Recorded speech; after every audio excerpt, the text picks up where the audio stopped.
Hello, నేను మిస్సెస్రావు. భారతదేశాన్ని America వెంటాడుతుంది. డైరెక్ట్గా మనకి కొన్ని కనిపిస్తున్నాయి, మరికొన్ని కనిపించినటువంటివి కూడా చాలా ఉన్నాయి. ప్రత్యేకించి అమెరికా అధ్యక్షుడిగా ట్రంప్ బాధ్యతలు స్వీకరించిన తర్వాత భారతదేశాన్ని ఏదో ఒక రకంగా ఇబ్బంది పెట్టాలనే ప్రయత్నం జరుగుతోంది. ఈవెన్ ఆపరేషన్ సింధూర్లో కూడా ఏకపక్షంగా అమెరికా వ్యవహరించి పాకిస్తాన్కి సపోర్ట్ చేసింది. సీజ్ ఫైర్ని ప్రకటించాలని ఒత్తిడి కూడా తీసుకొచ్చింది. ఇప్పుడు కూడా బ్రిక్స్ సమావేశాలు జరుగుతున్నటువంటి సమయంలో బ్రిక్స్కి సపోర్ట్ చేసేటువంటి దేశాల మీద 10% అదనంగా ట్యాక్స్లు వేస్తామని చెప్పి ట్రంప్ బెదిరిస్తూ ఉన్నాడు. ఈ బెదిరింపులకి భారతదేశం భయపడే పరిస్థితి లేదు. కానీ బ్రిక్స్ దేశాల సమావేశాన్ని చూస్తే ట్రంప్ మాత్రం హడిలిపోతున్నారు. దానికి కారణం ఏంటంటే డాలర్ని బేస్ చేసుకొని ప్రపంచ వాణిజ్యం జరుగుతుంది. ఆ డాలర్ స్థానంలో డీడాలరైజేషన్ జరుగుతుంది ఇప్పుడు ప్రపంచవ్యాప్తంగా కూడా. దీంట్లో భాగంగా బ్రిక్స్ బలపడితే డాలర్ యొక్క ప్రభావం లేదంటే డాలర్ యొక్క ఇంపార్టెన్స్ తగ్గుతుంది అనేటువంటి ఒక ఆందోళన ట్రంప్లో ఉంది. అది కనుక డీడాలరైజేషన్ జరిగితే అమెరికా అగ్రరాజ్యం అనే దాన్ని మర్చిపోవచ్చు. ఒకప్పుడు అమెరికా అగ్రరాజ్యం ఉండేది అని చెప్పుకోవాల్సి వస్తుంది. అందుకే ఆయన హడలిపోతున్నారు. బ్రిక్స్ సమావేశాలు జరుగుతున్నటువంటి సమయంలోనే బ్రిక్స్కి సపోర్ట్ చేసేటువంటి దేశాలకు 10% అదనంగా ట్యాక్స్లు వేస్తామని చెప్పి ట్రంప్ బెదిరిస్తున్నారని అంటే ఏ స్థాయిలో బ్రిక్స్ని చూసి ఆయన భయపడుతున్నాడు అనేది మనకు అర్థమవుతుంది. ఒకవైపు ఇమ్మిగ్రేషన్ పాలసీలు అంటారు. భారతీయుల్ని కాళ్ళు చేతులు కట్టేసి 2 విమానాల్లో పంపించారు, ఇంకా ఉన్నారు, వాళ్ళని కూడా పంపించాలంటున్నాడు. మరోవైపు అమెరికా సంక్షోభంలో ఉంది. అమెరికా ఆర్థిక పరిస్థితి బాగలేదు, కుప్పకూలింది అనేది అందరికీ తెలుసు. అందుకే ఆయన అమెరికాని అమ్మకానికి పెట్టాడు. ఎందుకు పెట్టాడు అమ్మకానికి? అమెరికాకి వచ్చి మీరు నివాసం ఏర్పాటు చేసుకోవచ్చు, నిరభ్యంతరంగా ఉండొచ్చు, అయితే మీరు 50 కోట్లు కట్టేసి ఈ 50 కోట్లు కట్టిన తర్వాత మీరు గోల్డ్ కార్డు తీసుకోండి అని చెప్పి గోల్డ్ కార్డుని పర్చేజ్ చేశారు. అమెరికాని అమ్మకానికి పెట్టేశాడు. పెంచి 50 కోట్లు మీరు తీసుకోండి, 50 కోట్లు తీసుకొని మీరు అమెరికాలో నివాసం ఉండండి అని చెప్పి చెప్పాడు ఆయన. సో ఆయన ఇచ్చినటువంటి పిలుపుకి ప్రపంచంలో ఉన్నటువంటి అనేక మంది మిలీనియర్స్ చాలామంది ఆ గోల్డ్ కార్డుని కొనుగోలు చేయడానికి వెళ్ళారు. ఫస్ట్ అటెంప్ట్లోనే 10 లక్షల కార్డులు అమ్మేశాడు ఆయన. ఆ తర్వాత మళ్ళీ వరుసగా అమ్ముకుంటూ ఉన్నాడు. అది ఆ దేశం యొక్క పరిస్థితి.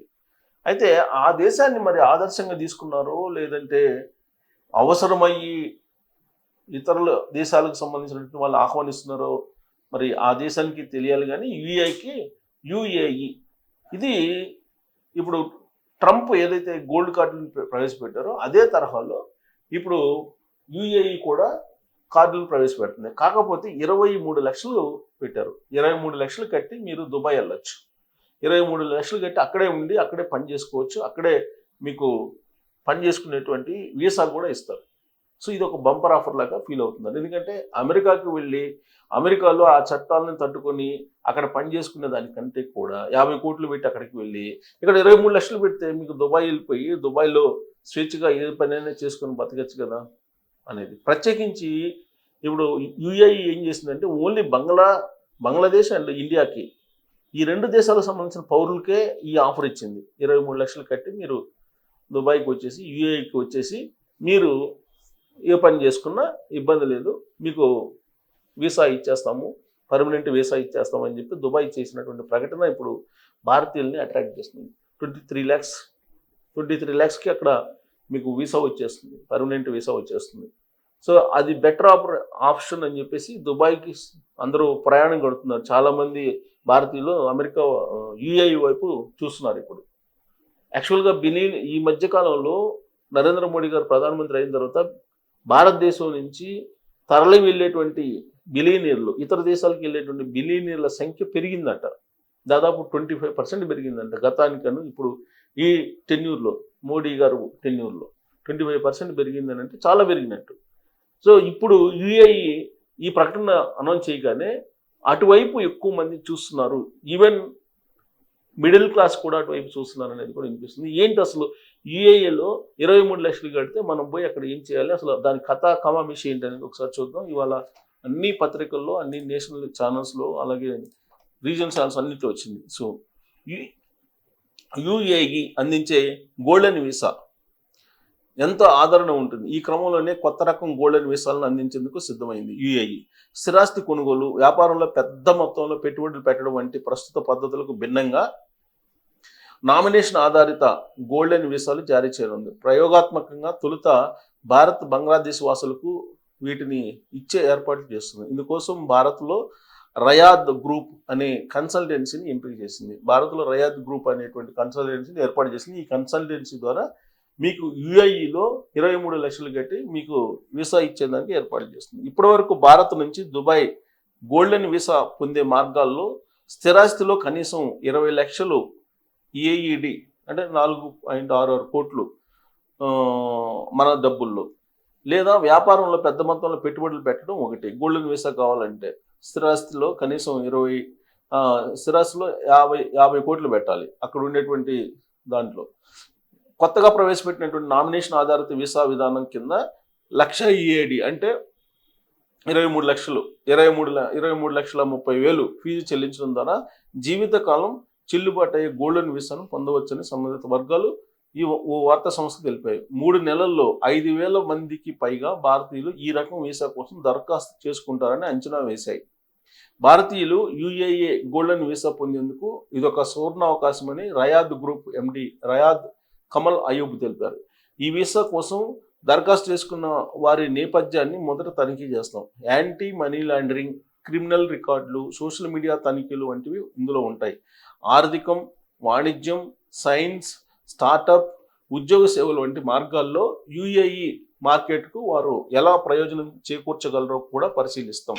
అనంతరం తుది నిర్ణయం కోసం సంబంధిత దరఖాస్తును ప్రభుత్వానికి పంపుతామని చెప్పి వెల్లడించారు. దరఖాస్తుదారులు దుబాయ్ని సందర్శించాల్సిన అవసరం లేకుండా వారి స్వదేశం నుంచి ముందస్తు అనుమతి తీసుకోవాల్సి ఉంటుంది. సంస్థ రిజిస్టర్డ్ కార్యాలయాలు, ఆన్లైన్ పోర్టల్, వన్ వాస్కో కేంద్రాలు, వీసా సేవల కంపెనీ వన్ వాస్కో కేంద్రాలు అంటే ప్రత్యేక కాల్ సెంటర్ ద్వారా దరఖాస్తులు సమర్పించవచ్చు. ఈ రకం గోల్డెన్ వీసా పొందిన వ్యక్తులు తమ కుటుంబ సభ్యులను దుబాయ్కి తీసుకురావచ్చు.